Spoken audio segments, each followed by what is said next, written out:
Hey, Devlin here. I want to thank you for pressing play and giving me a little bit of your time. I want to take this time to start by apologizing for all the vague booking I've done. If you've been a Facebook friend of mine, the last little while I've been posting stuff that isn't making a lot of sense, but sometimes I need to talk about it, but I don't need to go into details. But the thing you can always count on is I may vague book a little bit, but the truth of the matter is I always try to explain it once I not only get all the details and information, but also get my head around it. And that's what this video is. I recently had a medical issue. I had vertigo. I've never had it before, and for anybody who's ever had it, boy, I totally understand what you're talking about now. For those of you who've never got it, it's like walking on a suspension bridge and everything moves around. Mine only lasted a couple of days, but when it first happened, I didn't know what it was. I thought it was vertigo just from what my friends have described, but after it not going away, after I had a good sleep, I told my partner, Mike, I have to go to an emergency and figure this out. I also lost my lunch, a nice way to say it, the night before, just the dizziness and everything, that I actually was slurring my words and losing my words.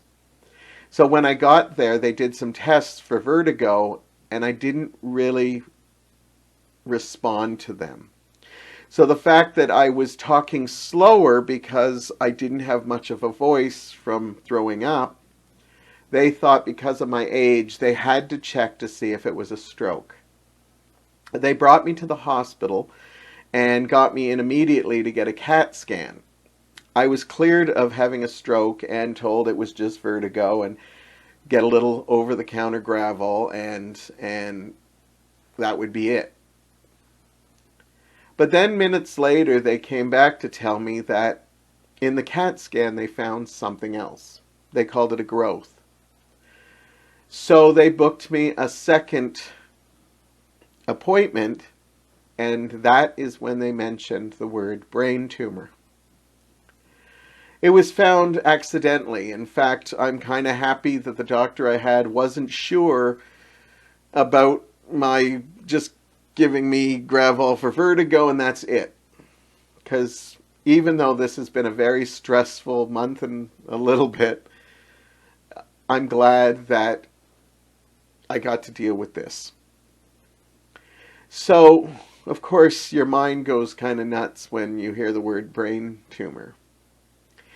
And all I could think is, oh my God, I have cancer. Now, they never mentioned the C word, but they did mention that if this turned into something, they would treat it with either medicine, radiation, or surgery. I've known lots of people who have dealt with cancer of different kinds, and they didn't have to say the C word. Those are the three methods for dealing with it. They went and got me an MRI, which was its own ordeal. I was very claustrophobic, almost didn't get through it. Somehow I found the strength. I'll tell that story another day. But I found the strength and got my results. They told me I would get my results in 2 days. Now, I love living in Canada and getting free health care, but I should have gotten my results sooner. With Labor Day coming up, I assumed I wasn't going to get it in the 2-day span that was the long weekend. So by Tuesday, Wednesday, we had been going past a week, and I still hadn't heard anything. Now, I only told a handful of people, my closest friends and the people I call family, because they're in my life pretty much every day. They are the people who want to get to know what's going on, so I decided I wasn't going to tell anyone until I knew exactly what we were dealing with. So after several phone calls on their messages, I finally got a call back telling me they wanted to see me back in the offices in a week and a half. Now, I'm very old school. I was always taught that if you didn't get results, it was good news. But if they wanted to see you again, that meant something bad. So I had to wait now what is going to be 2.5 weeks to get my results. I can't tell you the stress and anxiety that played in my health. Not to mention the people who knew what I was going through. In fact, in sometimes I felt I had to be strong for them. But we talked about it openly as best we could. We talked about it, we cried about it, we laughed about it. We did everything to just keep our minds. And we went into it saying no matter what happens, it's going to be good news. If there is no cancer, then I'll just move on with my life, cherishing life even more. But if it was bad news, it would still be good news because now we knew what we were dealing with and we could plan for it. It was the fact that I did not know. It was awkward. I told some people, and some people just didn't want to deal with it. Other people just kind of made me feel like I was dead already. It wasn't they're doing it on purpose. It was just they didn't really know how to handle it. When you tell somebody, I got some news for you, and you say, I have a brain tumor, it just happens. I finally got the results, and I went in pretty positive. I knew there were a lot of people waiting for the news, and I went in, I had my own moment of cries, but I actually went in positive and solid with the idea that whatever happened was going to be good news. I started suspecting it was good news because nurses were telling me before I saw the doctor, I don't know why they didn't do this over the phone. I was trying to keep my anger down because I didn't know why I would have to wait so long, but I still didn't want to assume. I'm happy to say that when the doctor finally did see me, he told me I have a benign cyst. And although it may continue growing, it wasn't cancerous.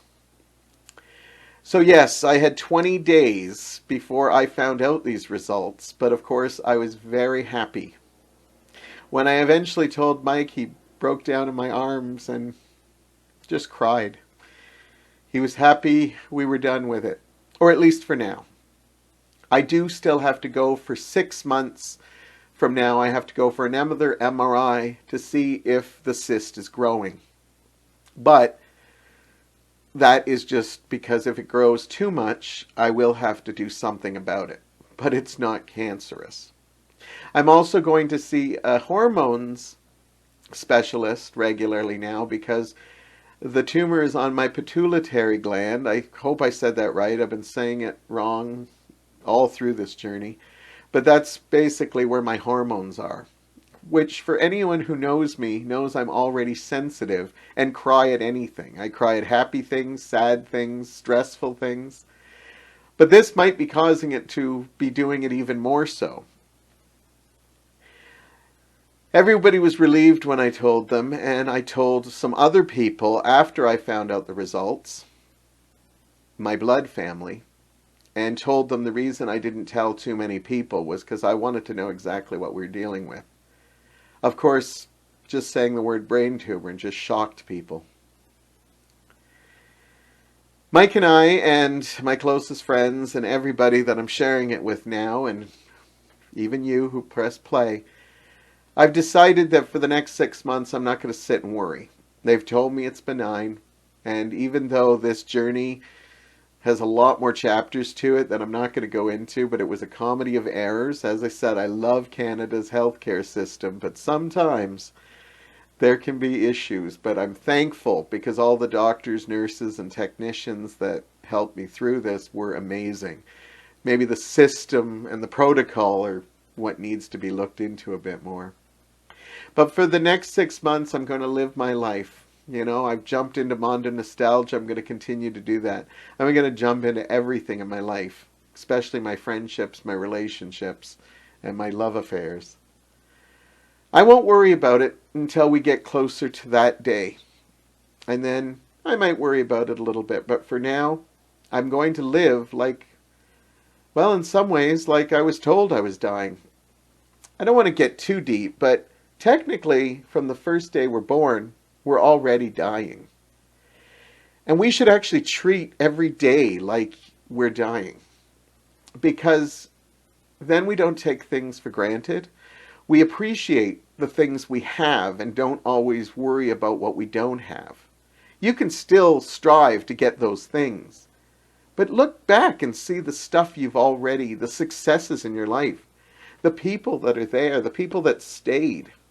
Sometimes we look on the negative, and I'm not perfect. I always do. Sometimes I spend more time on the people that left me. Okay, that's not true. I do sometimes think about the people who left me, but I still truly love the people that are stuck around for me. And I appreciate all the people who are giving me love even when they didn't know what's going on. If you press play, that means you probably did want to know what's going on, and I thank you for that. You are definitely a blessing in my life. I don't speak openly about this to get attention, maybe a little bit, or sympathy. The reason I talk about this stuff openly is because I believe that I think I saw a meme recently that said if you heal openly, you may affect someone's life. I may be paraphrasing. I've learned that through my journey with mental health. I was going to not tell people, and then I started telling people, and I got feedback of people telling me not only how strong I am, but more importantly, how I've inspired them. They might not be at the point that they can talk about it, and I get that. But I feel that being a little bit of a local celebrity, doing improv comedy, being in your face with Mondo nostalgia, I think it's important for me to talk openly when I have these things. I did it with the mental health, and that's why I'm coming open with this cancer scare I just dealt with. Some people might think I blew this totally out of proportion, but until you have it happen to you or to someone close to you, you can't really say that. Maybe I did. I'm a bit of a drama queen. I've never denied that. But I feel if I talk about this and I get one person to check out a mole that they didn't think was a problem, or some kind of they're not feeling right, I might not have even found this. And I'm kind of glad they did, even though the last month and a little bit through this whole journey has been stressful and anxiety. I truly believe that you have to struggle a little bit in order to really appreciate what life is. And that's why I don't even like to use the word struggle anymore with mental health. I have a relationship with it. And now I have a relationship of a cancer scare, even though I have been touched with cancer with family members and friends and people I love. So, yeah, I may have overblown things a bit, but it was damn scary when we were going through it. And it still is. Just knowing there's something in there is not good. And knowing it could grow, it's not good. But I'm going to start concentrating, as I always have in my life, on the important things, the people in my life, the successes I have had in my life. Anyhow, thank you again if you press play. I love you very much. I wish I could give you a great big hug. If you have any feelings of something's not right, please check it out, because you just never know.